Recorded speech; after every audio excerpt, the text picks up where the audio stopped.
Asian cup বাছাইয়ের আগে দুটি প্রস্তুতি ম্যাচ খেলতে নেপাল গেল বাংলাদেশ ফুটবল দল। তবে ফ্লাইট জটিলতার কারণে প্রায় 6 ঘন্টা হযরত শাহজালাল বিমানবন্দরে অপেক্ষা করতে হয় তপু জামালদের। ম্যানেজার আমের খানিকটা ক্ষোভ ছেড়েছেন বিমান বাংলাদেশের ব্যবস্থাপনা নিয়ে। নিয়ম অনুযায়ী ফ্লাইট ছাড়ার 3 ঘন্টা আগে এয়ারপোর্টে যেতে হয় যাত্রীদের। জাতীয় দলের ফুটবলাররা তা মেনেছেন ঠিকঠাক। তবে বিমান বাংলাদেশের যে ফ্লাইট দুইটায় ছাড়ার কথা তা ছেড়েছে সন্ধ্যা 7:45 মাঝের প্রায় 6 ঘন্টা অপেক্ষার জন্য বিমান কর্তৃপক্ষের কাছে একটি লাউঞ্জের ব্যবস্থা করার অনুরোধ করলেও তারা সহযোগিতা করেননি লাল সবুজের প্রতিনিধিদের। পরে বাফুফের অনুরোধে একটি প্রাইভেট ব্যাংক তাদের লাউঞ্জ খালি করে দেয় বাংলাদেশ দলের জন্য।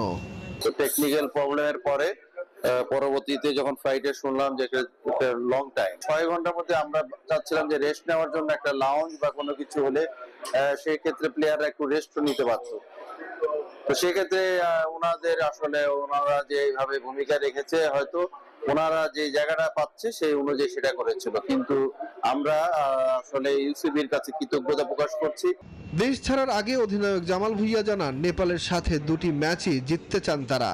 জয় সম্ভব ভাই, এটা আমার নিজে বিশ্বাস করে জয় সম্ভব। আমি গতকাল হামজার সাথে আলাপ করছি, তো হামজা একটা স্মল ইনজুরি পাইছে, বাট উনি আমাকে বলছে এটা নট সিরিয়াস, বাট হংকংয়ের সাথে উনি আসবে।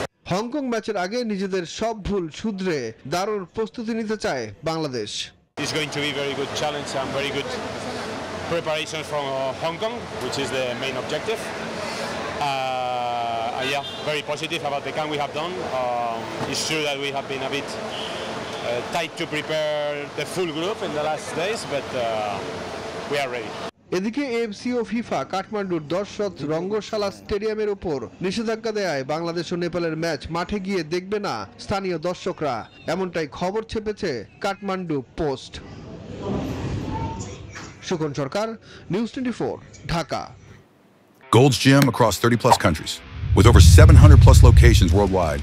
Train anywhere, belong everywhere.